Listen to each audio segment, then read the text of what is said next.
রাধে রাধে বন্ধুরা, চলে এসেছি তোমাদের সঙ্গে আরও একটি নতুন ব্লগ নিয়ে। রাধা মাধবের ও শ্রী গোপালের। দেখতেই পাচ্ছ আমার গোপু স্নান টান সেরে বসে আছে আসনে। সেটা কে করিয়েছে এবং কিভাবে করেছে দেখার জন্য পুরো ব্লগটা তোমাদের দেখতে হচ্ছে। কিন্তু এদিকে আমি প্রদীপ ধূপকাঠি সব ধরিয়ে নিয়েছি। এখন এই যে ধূপকাঠি ধরাচ্ছি গ্যাস লাইট দিয়ে, তার আগে আমি থালাতে করে আমি নকুলদানা আর জল দিয়েছি। আমি যেদিন যেমন থাকে সেদিন সেরকম দিই। একদিন কিশমিশ দিই, কাজু দিই, ফল থাকলে ফল দিই, নকুলদানা থাকলে নকুলদানা দিই। যখন যা থাকে আমার ঘরে সেটাই আমি গোপালকে সেবার জন্য দিই।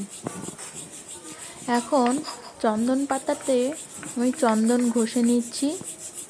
তোমাদের চন্দন পাউডারটাও ইউজ করতে পারো, আমার কাছে চন্দন পাউডার নেই বলে আমি চন্দন ঘষে নিচ্ছি চন্দন কাঠ দিয়ে।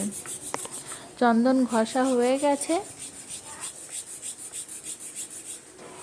চন্দন ঘষতে একটু টাইমই লাগে, যেহেতু ওটা কাঠ তাই একটু টাইম ধরেই ঘষতে হয়। আমার চন্দন ঘষা হয়ে যাওয়ার পর আমি একটা ফুল নিয়ে ফুলগুলোকে আগে আমি শুদ্ধি করে নেব। ফুল শুদ্ধি, ফুলের উপর প্রত্যেকটা ফুলের উপর আমি চন্দনের ফোঁটা দিয়ে নিচ্ছি। ফুল দিয়েই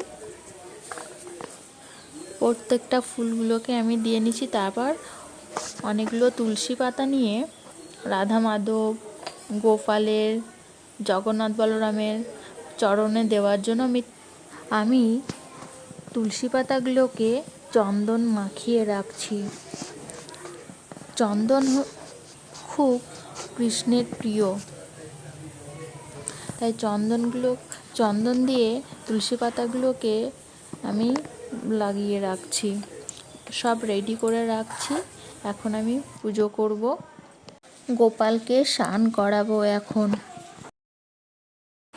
এখন আমি গোপুকে স্নান করাবো। গোপুকে চন্দন মাখিয়েই আমি স্নান করাই রোজ।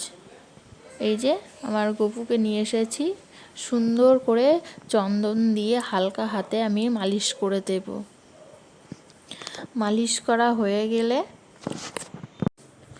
চন্দন দিয়ে আমি দুই হাতে, দুই পায়ে, পিঠে, মাথায়, পেটে, বুকে সব জায়গায় আমি হালকা হাতে মালিশ করে নিচ্ছি। তোমরাও এইভাবে মালিশ করতে পারো।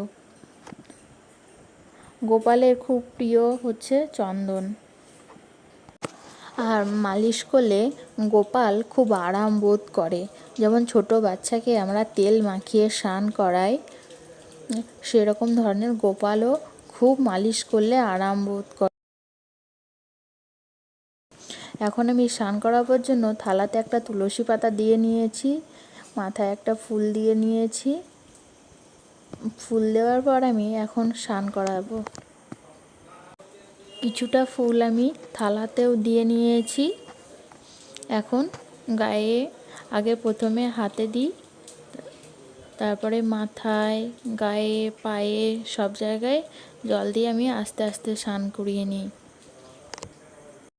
শ্রীকৃষ্ণ গোবিন্দ হরে মুরারি, হে নাথ নারায়ণ হে বাসুদেবায়।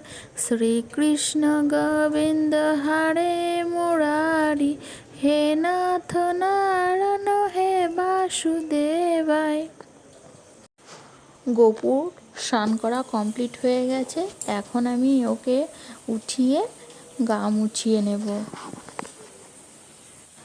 আমি ছোট গামছা দিয়ে আমি গা মুছিয়ে নিচ্ছি গোপালকে।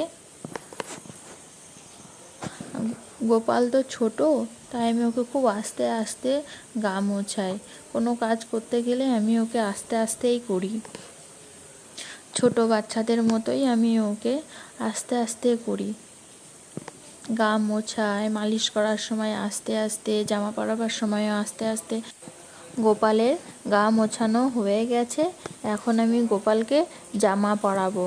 জামা পরাবো বলতে এই যে এই লাল ড্রেসটা পরাবো। কেমন হয়েছে তোমরা একটু বলো। এই লাল ড্রেসটা আমার গোপালকে কিন্তু খুব সুন্দর লাগে, লাল কালারের ড্রেস পরলে। আমি এখন পরিয়ে নিই। আমার গোপালের অঙ্গরাগটা কেমন উঠে যাওয়া মতো হয়ে গেছে। আমি একদিন অঙ্গরাগ তোমাদের সঙ্গে শেয়ার করব গোপালের। আমি গোপালের অঙ্গরাগ আমি গোপালের মন মতোই করে দিই। গোপাল যা চায় গোপাল সেরকমভাবেই আমার হাতে অঙ্গরাগ নেয়। আমি একবারে গোপালকে রেডি করিয়ে নিয়ে আসছি, তোমরা তাহলে দেখতে থাকো। আমি গোপালকে একদম সুন্দর করে রেডি করিয়ে নিয়ে আসছি তোমাদের সামনে। চলে এসেছে আমার গোপাল, দেখো কি মিষ্টি লাগছে দেখতে আমার গোপালকে। আমি ওই যে তুলসী পাতাটা চন্দন মাখিয়ে রেখেছিলাম, ওই তুলসী পাতাটা বুকে দিয়ে দিয়েছি আর ফুল দিয়ে সাজিয়ে নিয়েছি। এখন আমি আরতি করব রাধা মাধবের। আমি এখন আরতি করছি, আর আরতি ঠাকুরের খুব প্রিয় একটা জিনিস। আরতি খুব গোপাল পছন্দ করে। আরতি হয়ে গেলে আমি ভোগ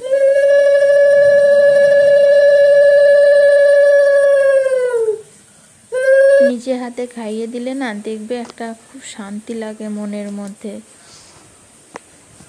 তোমরা কে কে গোপাল সেবা করো আমাকে কমেন্টে জানিও। আর আমি যদি কোনো আর কি করতে হবে তোমরা আমাকে কমেন্টে বলো।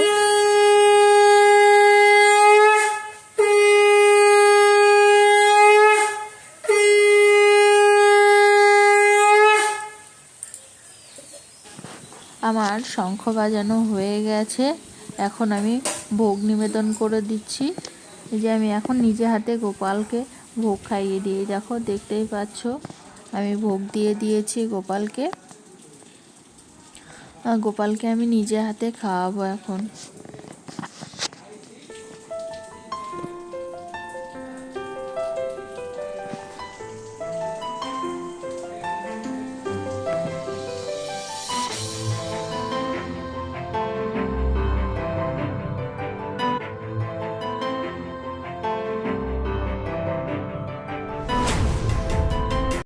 আমি ভগবানকে ভোগ লাগিয়ে দিয়েছি, এখন পর্দাও দিয়ে দিয়েছি। এখন ভোগ গ্রহণ করুক ভগবান। এখন আমার এই ব্লগটা কেমন হয়েছে তোমরা জানিও, আর যদি তোমাদের ভালো লেগে থাকে একটা লাইক করে দিও। Bye bye, Radhe Radhe.